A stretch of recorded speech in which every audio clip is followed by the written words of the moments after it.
get this off my head. What love is, okay? I really didn't understand what love is. Um, fully, fully. Um, Love is not just a word or an emotion. I used to think love was an emotion, how someone feels and how someone reacts to you. But it's not really just on how they react to you, because someone can be reacting to you based off of their need. And love is based off of a need, but um, not not all the way. To me, love is responsibility, and I understood that. Okay, I went to the dentist yesterday, and it took me a minute because it took me a while to start looking in the mirror at myself again, because I look kind of the same, but a lot of stuff is different. Like I told you that my teeth are shifted. Um, my hair is different. It was just a lot of stuff that just changed in my life really drastically, and I had to um, come to grips with it, and it took a lot. But going into the dentist really started making me, because I just like kind of lost everything. I started serving others, but it gave me more responsibility of taking care of my health. And it was just like, okay, even though I had these bad experiences with these dentists, because I have teeth that's missing that were taken out because, you know, and it wasn't really anybody to kind of, and sometimes I felt like I was helpless. That's why I don't really go to a dentist. I always try to do preventive care, but you can only do it so far if you only have certain tools, and you don't have the training, and you can't do everything, and I understand that, especially with serving. Some of the things you can do, you have to get like a little out of you. Take care of yourself. You will be no service to the people who you help or serve. So anywho, I go to the dentist, and I was telling them, what happened. This is why I didn't come, but I just really need to take charge of this now, like, and go from where I'm at, and they're like, well, that's okay, at least you started. It's a process, blah blah this, blah blah that. So afterwards, I like, okay, this is gonna be a lot of money again. I don't want to start spending money, but God will supply. He always does. So I was like, okay, here comes some more money, you know, here we go. But I thought about it. I was like, you know what? I remember when my smile was so bright, I was so happy. Yeah, I didn't have to go to the dentist a lot because my teeth was in good condition. I didn't have the cavities that I have now. I didn't have the accident that I had. I didn't have all this extra stress that I was running from, So I was in a healthier state. I had an okay job, a nice job, and I was really grounded. I was able, and my smile really reflected that, and I took really pride in it. And I was like, you know what, I need to start doing that again. And that made me started thinking about what love is. Yourself like you love all these people, because you see part of yourself in there. You need to understand that you need to take care of yourself. So that's when I got to what love is. Love is responsibility. You have a responsibility for your emotional health, your physical health, your spiritual well-being. Regardless if you have money or not. I can tell you this, that I did say this when I was in the dentist. Like, you haven't been to the dentist in a couple of years, but compared on what you've been through and what happened, you really took care of your teeth.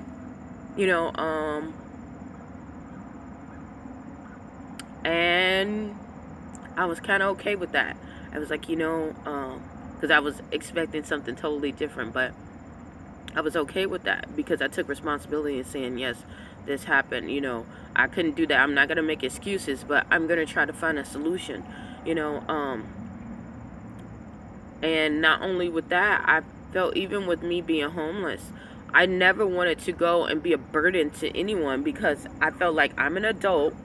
I'm not going to sit there and lay on anyone's couch. Even though people were inviting me into their home, I'm not going to sit there and lay on people's couch and feel sorry for myself. I'm going to work on whatever it is that I need to get and just become better. Later on I found out that what I went through was really kind of nothing, that it was stuff that was about me, but it was more of a generational curse thing that I was breaking and that I was getting elevated, but I didn't know that at the time. I understand it now because of the attacks, because I was really persistent. Like, I went through so many applications. It was a responsibility. I loved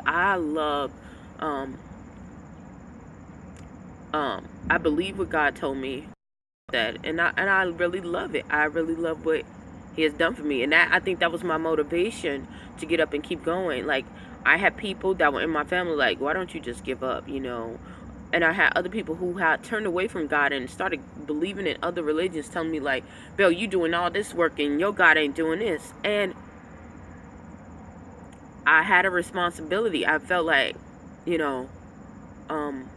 if this is what I believe, if this is what I'm agreeing to, I'm going to take care. I'm going to do every necessary step. I'm going to be responsible and do every necessary step possible, to do my part, as best as I can. So, I no longer think that love is an emotion. And also, God taught me through this experience, not just with the whole dentistry. I think that's, and people were like, why are you talking about dentistry? Well, dentistry was like my biggest fear, because like I said, I've had people do really crazy things. And I remember when I was younger, I had this one dentist. They was really, really nice, but then he died. And then the other person that took over him, they was like, oh, you have perfect teeth and you never had braces. I remember that. I was like 10 years old, and they were like doing crazy stuff, like doing extra treatments, extra stuff for my gums, and my grandmother family was like, no, but it scared me. So phobia that, and it was just like, okay, now I need to learn. And I was trying to learn a lot, but dentistry kind of bores me. I'm good. I always somebody who wants to be my friend, who really is, into dentistry. Good. That's great. But anywho, yeah, I no longer love it's an emotion. I had a lot of people who would be on my emotions, to have attachments with me, and as I started reading my Bible enough, because that's the code, and you can break through all of these paradigms,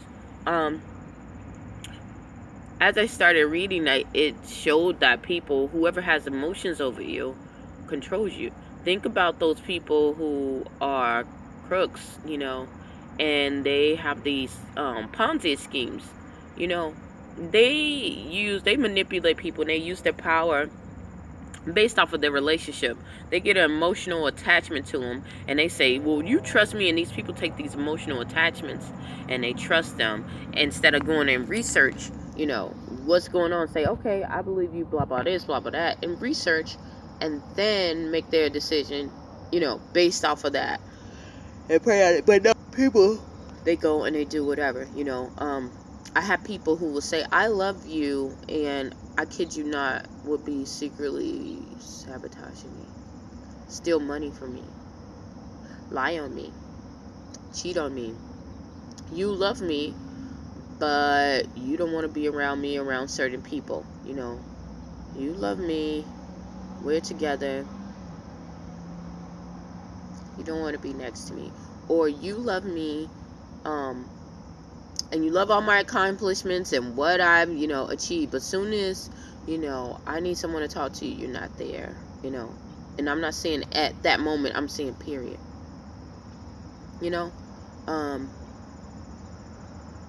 I'm too young and I'm not worth your time, but soon as you need somewhere or a flight to go, then I'm this good person, So I no longer think that love is an emotion. People can be attached to you. They can be related to you by blood, or just by common belief or area, but that does not mean that they love you. Love is a responsibility, meaning that I accept this partnership. I accept the response this this thing, which means taking care of things and nurturing it and watering it. Okay, it was this guy that I was dating, I was in a relationship with, into cars. Okay, just he would get up, wash that car, and like wax it, dry it, wax it, put shine on it and everything. And I was like, why is he, I kept saying, why would you do that so much? Like, he would do it constantly, not like once a month or once every month. It'll be like one. And I was like, it's almost like he's worshiping the car. But then he wouldn't take care of his health or anything like that. And it's like, isn't that like messed up? Like, what is wrong with you? Like, and I was like, I told him, like, I even have to reflect on myself because I'm still here with you. And taking care of a car, and you're making sure this car is just all fully up, And some people say that's what men do, that's what blah blah is. No. Okay? After a certain while, no. Yeah, that car will get you from A to B, but your body is all that you have on this earth to protect your soul. Excuse me, to protect your soul on this earth, This is how you have domain and dominion on this earth. If you don't protect your body, how you gonna drive that car? So yeah. But what I learned is that he took responsibility of that car, though. Cars is his thing. Like, he lives and dies by that car. Like, cars is what he really, really is passionate about. He doesn't care what other people really think about, what he feels about, and stuff like that. So it made me come to the revelation that if somebody can be that passionate about a car and be that, and show that, that's responsibility. If you can be that passionate about a car, you can be passionate about someone else. And if you really love someone, you're going to take care of that person. You're going to make sure that they're okay. I'm not saying take care of not letting them have to do anything. Sometimes do, but it doesn't always mean that someone who can't provide that at the moment doesn't mean that they are not, responsible. But you'll see them working towards goals. You will see them going somewhere, But my car was always together, okay? And he would complain on me. I left my car with some kind of food or some kind of debris in it, a piece of paper. Why didn't you have that in that car? You're supposed to. He would get, really on it. And you really like your car and you love your car like that, you're going to put an investment in it. And yeah, so that taught me about love. It's a responsibility. It's not an action. It's not always words. Sometimes people like tickling ears and people will say really, really nice things. But when you think about love kind of hurts. People say, no, it doesn't. It doesn't hurt. Yeah, love hurts, but it heals. It also heals. So I don't know why people say love doesn't hurt. Love does hurt, because when you accept love and you understand it and you're going into love, you recognize some of the things that you were doing, that you were out of love, doing stuff out of love, and that humbles you. That's what I'm saying. It humbles a degree where it makes you want to turn away and operate in true love. And that means sometimes restricting people. That sometimes mean not being rude, but sometimes you have to cut people off. Sometimes you have to do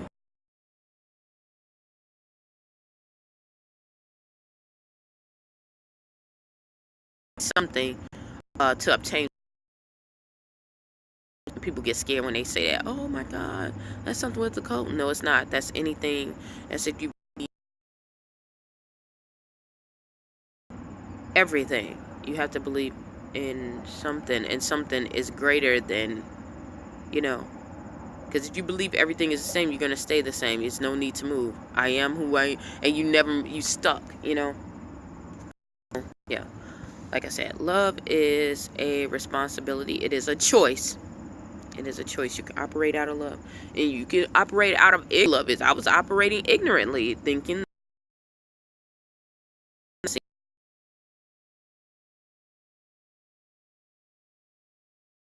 up and to get better. And that's not love. Love is not boastful. So that means it's not going to and keep you stuck in a situation just because.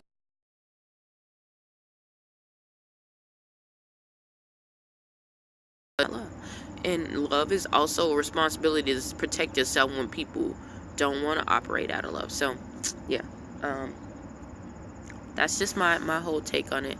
Hope you like the whole thing with the dentistry, because I was just like, okay, all right, but I had to understand, like, God gave me that revelation because I had to understand that where he was taking me, you know, this is what I had to deal with anyway. I felt like when I was like, maybe people would stop being so offensive to me if I didn't have anything sometimes. And I looked and they were still, you know, so you can't change people. But for yourself, and take care of yourself and love yourself like you say you can, like you say you do. That was revelation for me. Love myself like I say I do. And I am taking those steps. So yeah, hopefully I'll get a better smile. Hopefully something I said or done will help you on your journey. Stay tuned to Journey to Jerusalem. Thank you.